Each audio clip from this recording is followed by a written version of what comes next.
السلام عليكم ورحمة الله وبركاته. سؤال هذا صاحب عيال هل كان تشوف النواد ديجان كا مجال عقال ديجان كسؤال ديجان أديات قروح بدن إسلام كان ديجان أديات لوج شقيي وبيرها إيو وقرنا ساي وحبير شد أديات لوج شقيي هل كهذا كسان كوا بير لقضي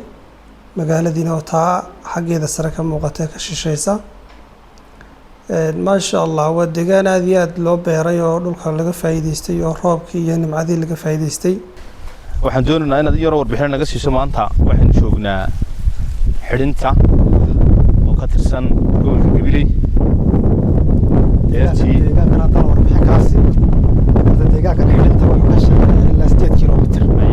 magaalada nimka intan inoo jirto waxa la dhahaa magaalo cigaal deegaanka kulba waa deegaankii magaalo cigaal xaqana xidhintii bay naga xigtay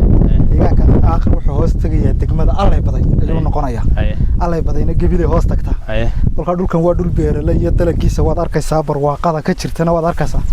haruurkii oo ka u baxo sanadka caleen iyo laga caban maayo ma sha Allah haruurkiina kolka waa ka imka waad arkaysaa imka madaxiisa imka soo ridaya waa haruurkii u soo riday madaxii haruurku kolku aala yihiin markuu qaran yahayna waa la kala yaqaan imka haday halkaas ay tahay cadaan waa qaran haday halkaas tahay buluugna banje isiro yara huruuda jaalo kale xasano taa aan kugu ka yar dhax galay taa waan qaan horta nin beerilayaan marka qaranka iyo haruurka iyo markuu garowga leeyahay markuu aala yahay baan kala garanaya marka taa uu ma deegaanka iyadu deegaanka laga beera laakiin xafxaf iyo tamaadhiyo waxa laga ma beera sama deegaanka ma waa laga beeraayo wax ka badan marka beeraayo marka waxaad ka warantaa imka halkan ay joogno magaceeda maxaa la dhahaa magaalo cigaal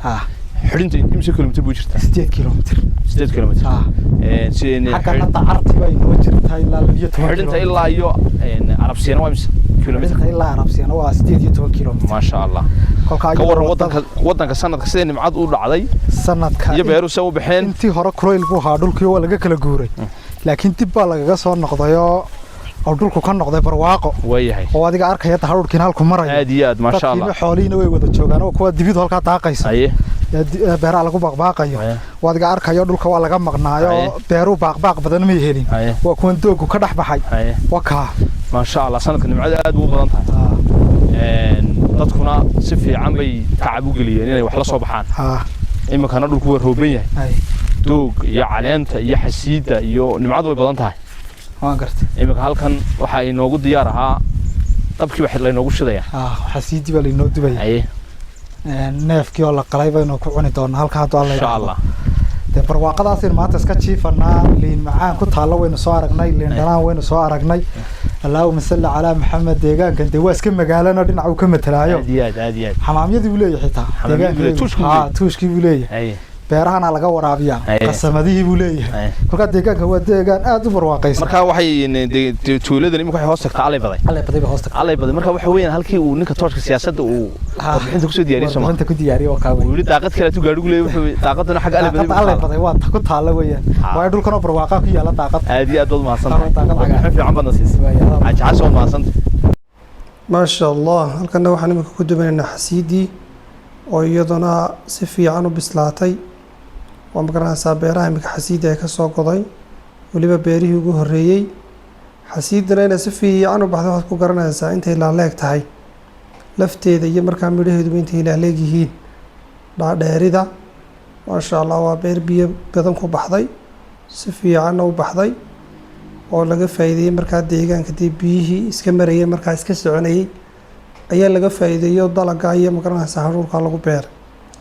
وقت كان جوجنا ووقت جاي martida iyo cidii ku soo martaaba ay ugu fiican tahay oo xasiidaas ma dudubaysaa caanihi geerana waad u soo leysaysaa ama loodii ama xoolii ama ciirtii baad soo shubaysaa maxaan ku raadahay marka ciirta iyo xasiida ama caanaha iyo xasiida uu qofku isku cunayaayo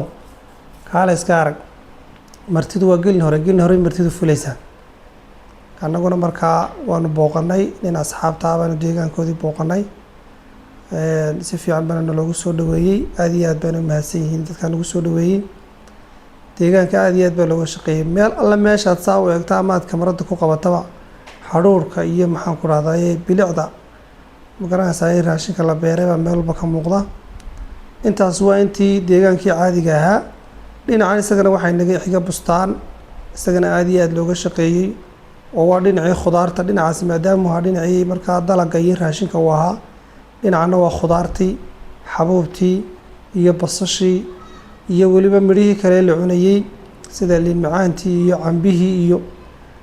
liin dhanaantii iyadana raashinka la iskaga darayay iyaduna aadkii aadka u faa'iidada badnayd maasha allah marka waa deegaan aad iyo aad isagana looga shaqeeyey isla markaana bustaankana isagana aad iyo aad baa looga shaqeeyo waa bustaan dhir fara badan lagu beeray saa idin ka muuqata dhir badan baa lagu beeray imikunbu isagu bustaanku imikunbu magaranaysaa baxaya ayuu bilaabmay hawshiisu bilaabantay marka isagana iminka shaqadiisu socotaa laakiin waxaan isagoo muuqaalada baan kasoo sameyn doonaa iswada gaadhay oo si fiican u baxay insha allahu haddii waqtigu nagu simo ayaynu mar kale kasoo duubi doonaa waad arkaysaan dee deegaanka meel alla meesha ishaadu qabataba waxaa ku yaala haruur baa ku yaalo ka baxaya hadday tahay garowgii iyo hadday tahay baashii kale la odhan jiray geleyda meeshaad saa u eegtaba markaa bustaankan isaga waa laga shaqeeyaayo roobkuna uu ku daayo biyaha roobka ku daayana waa lagu waraabiyaa waxyaabaha kale ka dhex muuqdaana waa tuumbooyinkii lagu waraabinayay xilliga jiilaalka ama xilliga markaa uu roobku istaago ayaa lagu waraabiyaa tuumbooyinka iyo mishiinada dhex yaala wakaa meel kastood eegtaba dalagaa ka baxaya meel kastood eegtaba marka imika sheeda waxaa nooga muuqda beero kale